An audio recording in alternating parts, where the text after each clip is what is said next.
السلام علیکم میرے پیارے پیارے ریڈرز، کیسے ہیں آپ؟ یقیناً ٹھیک ہوں گے، میں بھی بالکل ٹھیک ہوں اور لے کر آ چکی ہوں تیرے نام پہ مر جاؤں کہ ایپیسوڈ 27 تو بہت ہی حسین ترین ایپیسوڈ ہونے والی ہے۔ سب کام چھوڑ دیجئے اور میں بھی آپ کو جلدی سے لے کر چلتی ہوں تیرے نام پہ مر جاؤں بائی اسمروا مرزا ایپیسوڈ 27 کی طرف۔ تو لیٹ سٹارٹ۔ تمہارا موڈ سلامت ہے نا؟ تمہیں یہاں کی کریزی چائے پلاتا ہوں، آ جاؤ۔ گاڑی ایک خوبصورت سے تھیم کیفے کی پارکنگ میں رکی تو باران نے سیٹ بیلٹ کھولا اور اپنا والیٹ اور گاڑی کی چابی لیے کار ڈور کھولے باہر نکلا تو دلارا بھی دوسری طرف سے نکلنے لگی۔ باران نے خود آ کر اس کی طرف کا ڈور کھولا اور اپنا ہاتھ دلارا کی طرف بڑھائے اپنے خوبصورت لہجے میں چائے کے موڈ کی اثرنو تعمیر کی۔ دلارا نے ایک بے خود نظر باران یلدرم پر ڈالی اور ایک اس کے مضبوط ہاتھ پر جو دلارا کو تھامنے کے لیے کہیں سے بھی آ جاتا تھا، اسے سمیٹنے کو تیار رہتا تھا۔ تھوڑی سی دوست ہاتھ بلا جھجک پکڑ سکتی ہے، تمہارا ہاتھ اتار نہیں لوں گا، پکڑ لو۔ بہت کے سوچنے پر ملامت کرے جلدی سے اپنا ہاتھ باران کو پکڑاتی باہر نکلی۔ دونوں ایک پل بے حد قریب آئے، لیکن ایسے لمحے ابھی لمحاتی بھی قہر تھے تو ٹھہرے ہوئے کیسے سہے جاتے۔ فوراً سے پہلے دونوں نے اپنی نظروں کو لگام ڈالتے سنبھالا۔ تم یہاں آخری بار کب آئے تھے؟ دلارا نے کیفے کی تھیم بلڈنگ کے لوگوں کو دیکھتے توجہ بھٹکائی۔ باران کے نزدیک اسے محتاط ہونا پڑا، یہ پہلی بار تھا۔ بورڈنگ سے آنے کے بعد جو 3 سال انکرا رہا، روز یہیں بریک فاسٹ کرتا تھا، گھر کے ناشتے میں کیڑے نکالتا تھا کیونکہ مجھے بورڈنگ کی کوزین کی عادت تھی۔ یہ بیسٹ متبادل تھا۔ باران نے اسے تفصیل دیے، اس کا ہاتھ چھوڑا جس سبب وہ باران کے ساتھ مین بلڈنگ کی طرف چلنے لگی، لیکن باران نے اس کا ہاتھ چھوڑ دیا۔ یہ گہرائی سے محسوس کرتے بے رنگ سے ہوئی۔ متبادل مل ہی جاتے ہیں، پھر وہ لوگوں کے ہوں یا چیزوں کے۔ وہ چلتے چلتے رکا۔ اس نے دلارا کو دیکھا جو اس اچانک آئی کانٹیکٹ پر بے آرام ہوتی محسوس ہوئی اور اپنے کہے سے مکرتی ہوئی بھی۔ ڈھونڈو تو ملتے ہیں، نہ ڈھونڈو تو کوئی پاس سے گزرتا بھی نہیں، یہ آزمودہ ہے، لکھوا لو، وہ یقین دلاتے لہجے میں بولا۔ تو دلارا نے کچھ دیر اس کا بے حد خوبرو چہرہ دیکھا، پھر نظریں پھیر لیں۔ جب کوئی نظریں ہی پھیر لے پھر بات ختم ہو جاتی ہے۔ پھر وہ دو ایسی منفرد آنکھیں رکھتے تھے جو سراسر بات بڑھانے والی تھی۔ وہ دونوں چائے پینے آئے تھے اور چائے کے ساتھ ان کو وہاں کی سٹاف اور اونر نے گفٹ بھی دیا۔ چونکہ یہ جگہ باران نے یہاں کافی بار وزٹ کی تھی تو وہ یہاں کا پرانا کسٹمر تھا۔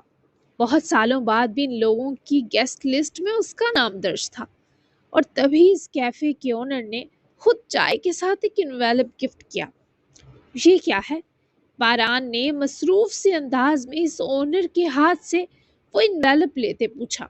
دلارا اپنی چائے انجوائے کر رہی تھی۔ آپ کا ویلکم بیک گفٹ، دراصل ہمارے گیمنگ پورشن میں 4 بجے کی ایونٹ ہے، مجھے خوشی ہوگی کہ اگر آپ دو اس میں ایز اے کپل پارٹ لیں۔ وہ اونر بہت محبت سے ان دو کو دیکھتے بتا رہا تھا، جس پر باران نے جواب کی غرض سے دلارا کی طرف دیکھا جو بلینک تاثرات لیے بیٹھی تھی۔ باران نے اس کی بیزاریت دیکھتے اجازت لینے کا خیال ترک کیا۔ اوکے، پاسبل ہوا تو ضرور، تھینک یو۔ باران نے اونر کو ٹالتے روانہ کیا، جبکہ خود توجہ دلارا پر دی جس نے ایک کوکی بھی ٹیسٹ کی۔ وہ چائے پی رہی تھی، مطلب چائے اچھی نہیں واقعی بہترین تھی۔ اس کا کوکی کھانے کا طریقہ یہ تھا کہ وہ ذرا سی دانتوں سے کاٹتی، پھر ایک سپ چائے کا بھرتی۔ باران اپنی چائے بھولے دلارا کو دیکھتا چلا گیا، بڑی مشکل سے توجہ سنبھالی۔ چلو گی گیمز ایونٹ میں؟ باران نے بھی اپنی چائے اٹھاتی ایک سپ لینے کے بعد مغرور حسینہ سے پوچھا۔ میں بڑی ہو گئی ہوں، گیمز بچے کھیلتے ہیں، دلارا نے ٹکا سا جواب دیا۔ کبھی کبھی بچہ بن جانے میں کوئی برائی نہیں، اتنا بڑا بن کر کیا پالو گی؟ کیا تمہیں نہیں لگتا دلارا کہ تمہیں اپنی عمر کے حساب سے ایکٹیویٹیز کرنے کی ضرورت ہے؟ ہم چل رہے ہیں، اٹس فائنل۔ وہ اس پر حکم صادر کرنے لگا تو دلارا نے ایک گہری نگاہ ان امبر آنکھوں والے پر ڈالی۔ اوکے، جب مرضی اپنی کرنی ہے تو مجھ سے مت پوچھو، چلی جاؤں گی، آدھا دن تو خراب ہو گیا، باقی بھی صحیح۔ وہ ارد گرد دیکھتے سامنے بیٹھی کائنات کو یکسر نظر انداز کر گئی۔ باران یلدرم جھٹلانے اور اگنور کرنے والی چیز کہاں تھی، پر دلارا ایسا کرنے پر قادر تھی۔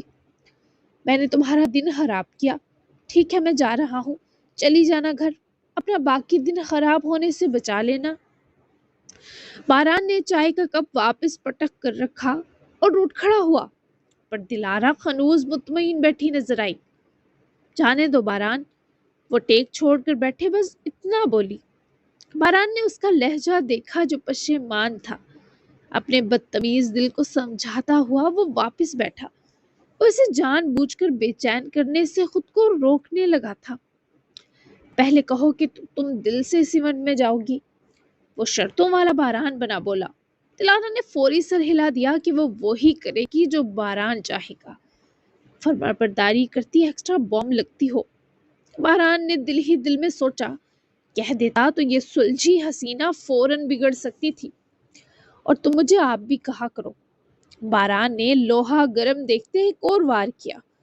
دلارا نے آئیبرو اچکاتے باران کو آنکھیں دکھائیں۔ تم جو کچھ مرضی منوا لو، یہ تو مر کے بھی نہیں مانو گی، پہلے آپ کہلانے لائق بنو، پھر یہ منہ کھول کے فرمائش کرنا۔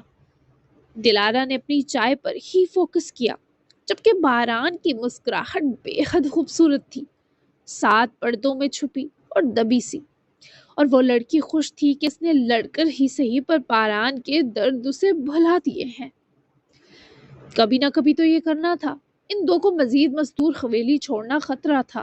ویسے حویلی تو بہت چن کر لی تم نے، ذرا ڈر نہیں لگا کہ کن لوگوں کے محلے دار بن رہے ہو؟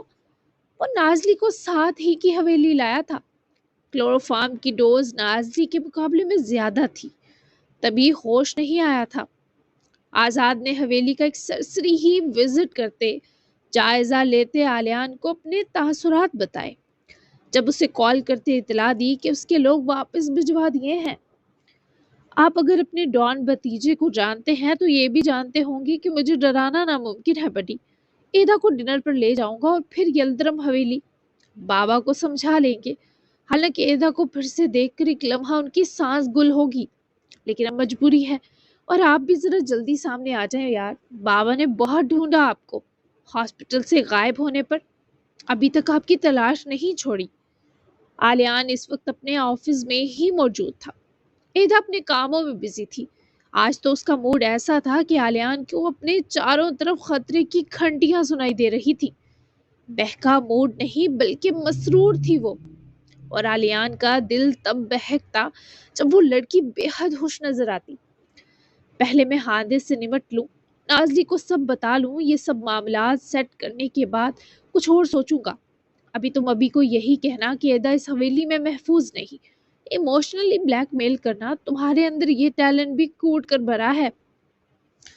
آزاد نے کچن کا رخ کیا جہاں کھانا موجود تھا۔ آلیان نے کسی ہوم ریسٹورنٹ سے بھیجا تھا، حویلی میں ہر طرح کی سہولت تھی، جبکہ آزاد کا دل تو بس نازلی کی سانسوں سے جڑا اور لپٹا تھا۔ یار آپ میٹھی میٹھی کرتے جا رہے ہیں، اب اتنا بڑا ڈرامہ بھی نہیں ہو۔ آلیان نے سر کھجاتے جیسے احتجاج کیا تھا۔ ٹھیک ہے، نہیں کہہ رہا، میرے جگر کا ٹکڑا، بعد میں بات کرتا ہوں، ابھی نازلی مشن پورا کرنا ہے، اور مجھے سخت ٹینشن ہو رہی ہے کہ صدمے سے بے ہوش ہی نہ ہو جائے۔ آزاد نے گلاس پانی پیتے گلاس واپس شیلف پر رکھا اور باہر نکلتے ایک بھاری سانس اس کمرے کا دروازہ دیکھتے کھینچی جہاں اس کا کل جہاں موجود تھا۔ وہ فل بلیک میں کافی ہینڈسم لگ رہا تھا، سر کے بال بے ترتیب تھے اور چہرے پر لگا ماسک اب گردن تک ڈھلکا تھا، آنکھیں معمول سے زیادہ متورم لگ رہی تھی۔ وہ بہت بہادر ہیں، لیکن آپ ذرا انسانوں کی طرح آئیے گا ان کے سامنے، ایک دم سے نہیں، بلکہ پہلے ان کو مینٹلی تیار کریے گا۔ آلیان نے مزید احتیاطی تدابیر بتائیں۔ ٹھیک ہے، بعد میں بتاتا ہوں صورتحال، لگتا ہے وہ جاگ گئی ہے۔ آزاد نے محتاط انداز میں کہتے کال ڈسکنیکٹ کی اور خود اس روم کی طرف بڑھتے اپنے گردن کی طرف سرکایا ماسک واپس اپنے چہرے پر لگایا۔ نازلی کا سر من وزنی محسوس ہوا۔ تبھی وہ دونوں ہاتھوں سے سر جکڑے کراہتی ہوئی میٹرس پر اٹھ بیٹھی تھی۔ پھر درد کرتی آنکھیں اس غیر شناسا جگہ کو دیکھتے مزید پھیلی۔ کمرہ اولیو اور وائٹ کی تھیم کے ساتھ فل فرنش تھا۔ نیا نکوڑ فرنیچر اور ارد گرد کی ہر چیز۔ وہ اولیو کلر کے پلین ڈریس میں ملبوس تھی۔ بال کھلے تھے جبکہ ایک وولی اولیو سویٹر بھی نازلی نے پہن رکھا تھا۔ باقی وہ فگر کے حساب سے بالکل نازلی جیسی لگتی۔ ذرا ہوش سنبھلے تو خود کے ساتھ ہوتا سابقہ معاملہ کسی دھندلائی فلم کی طرح نازلی کی آنکھوں کے سامنے چلنے لگا۔ اس کے دل پر مانو ضرب سی لگی۔ دل گھٹنے لگا۔ کسی نے کچھ سنگھایا تھا۔ میں کہاں ہوں؟ نازلی نے بمشکل اپنے ننگے پیر نیچے کارپیٹ بچھے فرش پر رکھے تو اسے اپنے جوتے ایک طرف پڑے نظر آئے۔ نازلی نے بنا جوتے پہنے اٹھ کر بے چینی سے دروازے کی طرف قدم بڑھائے ہی جب کوئی دراز اور مضبوط شخص دروازہ کھولے اندر داخل ہوا۔ نازلی جو پہلے ہی مختلف قسم کی تکلیف سے دوچار تھی، یوں کسی آدمی کو اپنی طرف آتا دیکھے فطری خوف کے سنگ دو قدم لڑکھڑا کر دور ہوئی۔ آزاد کے چہرے پر ماسک تھا اور اس کا سر پر ایک شیڈڈ کیپ تھی۔ ہاتھ میں فون تھا۔ نازلی کی جان سی لبوں پر آئی۔ چہرہ یوں جیسے کسی نے لہو کا آخری قطرہ تک نچوڑ لیا ہو۔ کون ہو تم؟ مجھے یہاں کیوں لایا؟ کیا تم اننے کے آدمی ہو؟ کیا کرنے والے ہو میرے ساتھ؟ نازلی کی خوف سے آواز دبی۔ آزاد نے اپنا فون آنکھوں کے سامنے کیا اور نوٹس کھولے وہ کچھ لکھنے لگا۔ نازلی کا خوف حیرت میں بدلا۔ آزاد نے فون سکرین اس کے سامنے کی جس پر نہیں لکھا تھا۔ نازلی نے اس کی فون سکرین اور پھر شکل کو عجیب نظروں سے دیکھا کہ یہ کیسا کڈنیپر ہے جو گونگا ہے؟ کیا تم گونگے ہو؟ نازلی کے ہچکچاتے سوال پر ماسک پار وہ چہرہ مسکرایا تھا۔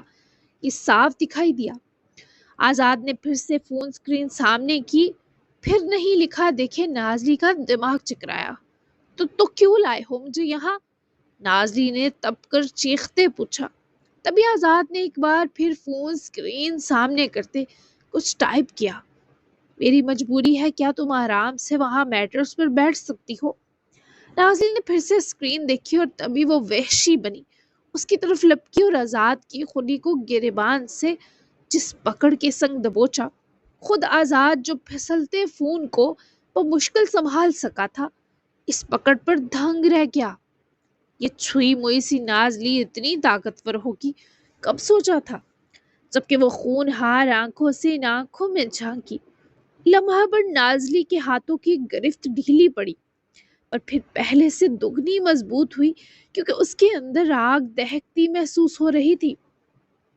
تم مجھے دیکھے دیکھے کیوں لگ رہے ہو؟ تمہاری آنکھیں جیسے اپنی اپنی ہیں۔ بتاؤ کون ہو؟ میرا دماغ خراب مت کرو۔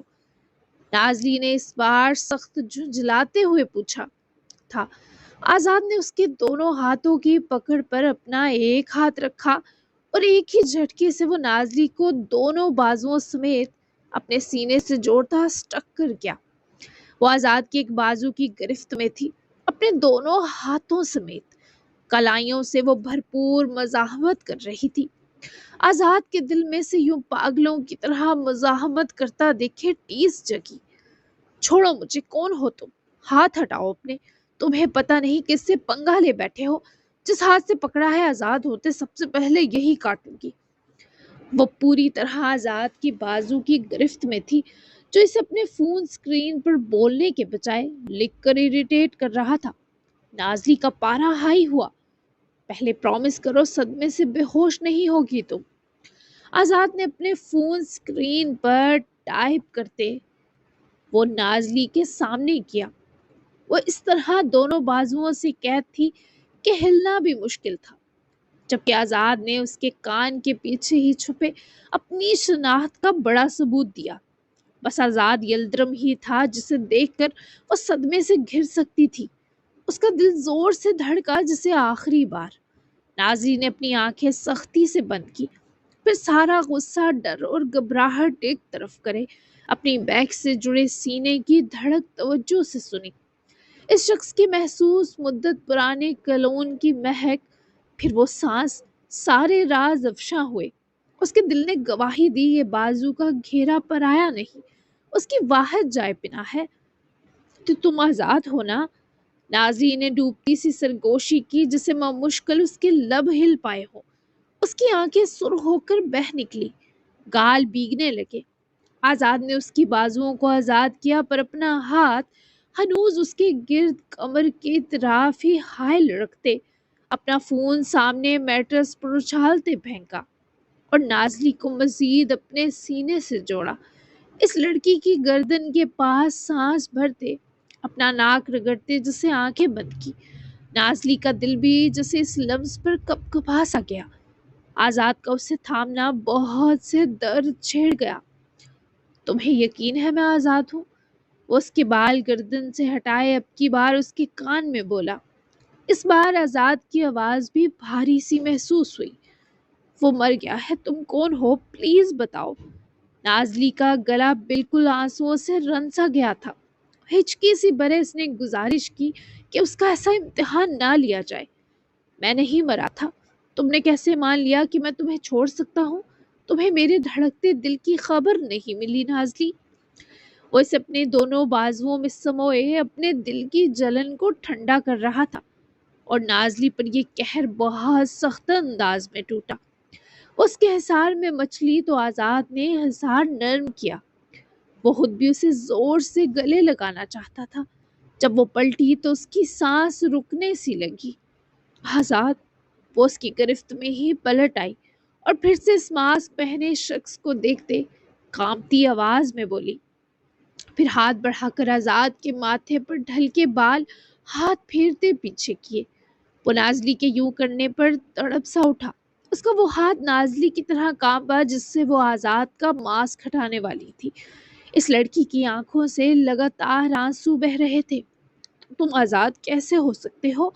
وہ کھٹی لاش، تم مجھ سے یہ مذاق مت کرو، جھوٹ نہیں بولو خدا کے لیے۔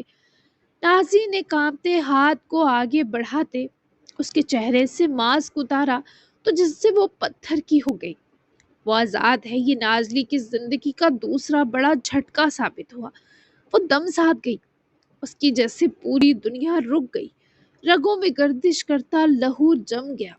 خود آزاد نے کانوں کے تھرو اٹکا ماسک بالکل ہی اتار کر پھینکا تو نازلی کے ساکن وجود کو اپنے سینے میں چھپا سا لیا۔ وہ اب بھی یوں تھی جیسے اس کے اندر سب رک گیا ہو، دھڑکن تک۔ آزاد کی اپنی آنکھیں درد کی شدت سے لال ہو گئی۔ میں ہی ہوں، تم تک واپس آنے میں بہت دیر ہو گئی، لیکن دیکھو میں آ گیا نازلی، اب کبھی تمہیں چھوڑ کر نہیں جاؤں گا۔ آزاد نے اسے سینے میں بساتے آزردگی سے وعدہ کیا، پر وہ جسے ہوش میں آتی اسے خود سے دور دھکیل گئی۔ یہ آزاد کے لیے بھی بے حد دردناک تھا، جیسے کسی نے سینے سے دل نکال لیا ہو۔ تم زندہ تھے، تم مجھ سے دور کیوں رہے؟ تم نے مجھے اپنی موت کا دھوکہ دیا۔ تم اب آئے ہو جب سب ختم ہو گیا۔ مجھے یقین نہیں ہے تم پر، تم میرے آزاد نہیں ہو سکتے۔ وہ میری ایک بھاری سانس بھی برداشت نہیں کرتا تھا۔ پھر یہ کیسا شفاق شخص ہے جسے میری تکلیف کی 24 سال خبر نہ ہوئی؟ وہ 18 سال کی نازلی 26 سال کے آزاد کے ساتھ مر گئی تھی۔ وہ ہیجانی انداز میں چیخی۔ اسے یہ ظالم شخص اپنے آزاد کی صورت ہرگز قبول نہ تھا۔ وہ درد سے بھر گئی، اس کا پورا وجود جیسے سل گیا ہو۔ آزاد نے اپنے بازو بند نہ کیے، وہ ہمیشہ اس کے لیے کھلے تھے۔ میں سب بتاؤں گا، لیکن یہ مت کہو کہ میں تمہارا آزاد نہیں۔ میں ان 24 سالوں بس تمہاری ہی امانت رہا۔ کیا یہ ثبوت کافی نہیں نازلی؟ بتاؤ، جان بوجھ کر میں تم سے دور رہ سکتا تھا؟ سوچو، جسے تمہاری بھاری سانس قبول نہ تھی، وہ چاہ کر تمہاری زندگی کے اتنے سال کیسے سوگ زدہ کر سکتا تھا؟ یہاں آؤ۔ وہ سخت افسردہ و پرملال تھا، اسے وہ لڑکی روتی ہوئی درد دے رہی تھی۔ نازلی نے ہاتھوں سے اپنی رخسار پر رینگتے آنسو رگڑ ڈالے اور اپنے بالوں میں ہاتھ پھنسائے میٹرس کی پائنتی پر ہانپتی ہوئی جا بیٹھی۔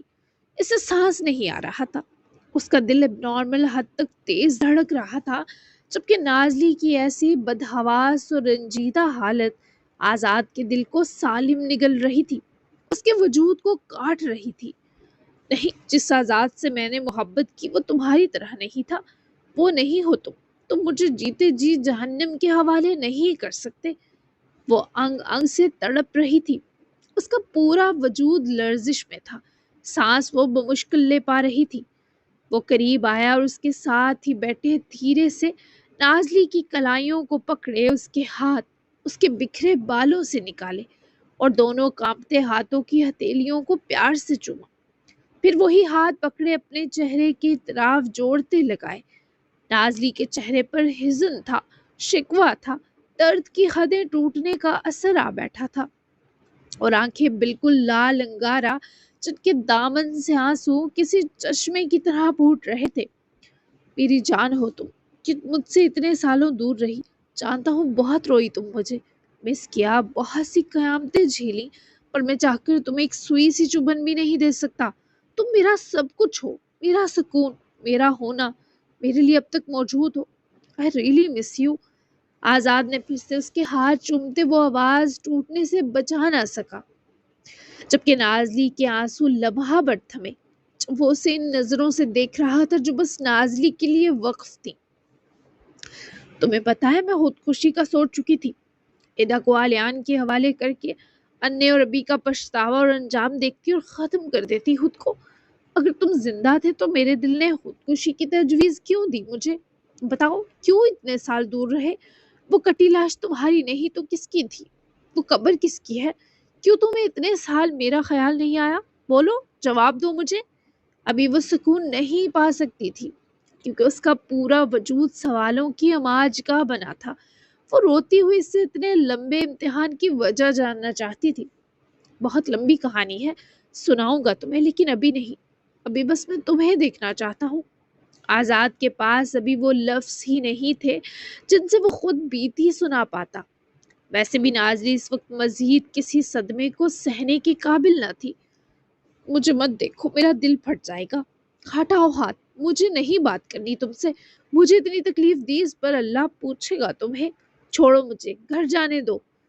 نازلی نے ٹوٹے پھوٹے لہجے میں اس کے ہاتھ جھٹکے اور اٹھنے لگی، پر آزاد نے اس کا ہاتھ مضبوطی سے پکڑ لیا۔ وہ شدید برا روتی اپنا ہاتھ چھڑوانے لگی۔ اس کا روٹھنا بنتا تھا، وہ لڑکی گھن کھائی دیوار سی تھی، آزاد کے چھوتے ہی بکھر رہی تھی۔ اللہ پوچھ چکا ہے مجھے، سزا بھی دی۔ میں نے جان بوجھ کر تمہیں اپنی موت کی اذیت نہیں دی، نہ اتنے سالوں اپنی خوشی سے دور رہا۔ تم مجھ سے بات بھلے مت کرو، لیکن تم میں سے جا نہیں سکتی۔ میں بتاؤں گا سب، ایک موقع دو۔ وہ واپس بیٹھ تو گئی، پر اس کے آنسو رکنے کا نام نہ لے رہے تھے۔ وہ چاہتی تھی اس کے گلے لگی رہے، پر ابھی ناراضگی، صدمہ اور تکلیف مل جل کر اس پر حاوی تھے کہ وہ کچھ سمجھنے سوچنے کے لائق نہ رہی تھی۔ رو مت۔ آزاد نے ہاتھ بڑھا کر اس کے آنسو پونچھنے چاہے، پر وہ اس کا ہاتھ بری طرح جھٹک گئی۔ وہ ہچکیاں بڑھتی رو رہی تھی، اور آزاد اس کے پاس بیٹھا اسے دیکھنے پر مجبور تھا۔ وہ آزاد کے ہاتھ کو خود سے ٹچ بھی نہ ہونے دے رہی تھی۔ مجھے میری حویلی سے کڈنیپ کروایا، اب بننے سچ میں میری قبر بنائیں گی، تم نے سب خراب کر دیا۔ ایدا کو مار ڈالیں گی، وہ ایدا آ گئی ہوگی، مجھے جانا ہوگا، وہ ایدا کو نقصان دیں گی، وہ انتقام اور نفرت میں فرعون بنی ہوئی ہے۔ یہ تم نے کیا کر دیا آزاد؟ وہ چیختی چلاتی اس کی گرفت جھٹک کر اٹھی، جبکہ آزاد چاہتا تھا وہ یوں ہی دل ہلکا کر لے۔ میں نے اپنی وہاں چھوڑی امانت اپنے طریقے سے واپس لی ہے، سمجھی؟ رہی بات ایدا کی، وہ اس وقت آلیان کے ساتھ ہے اور اسی کے گھر جائے گی۔ تمہیں اس وقت بھی ایدا کی فکر ہے، میرے ملنے کی کوئی خوشی نہیں؟ کہاں ہے میری نازلی؟ آزاد نے اٹھ کر اسے دونوں بازوؤں سے دبوچا اور بولتے بولتے اختتام تک تلخ ہو گیا۔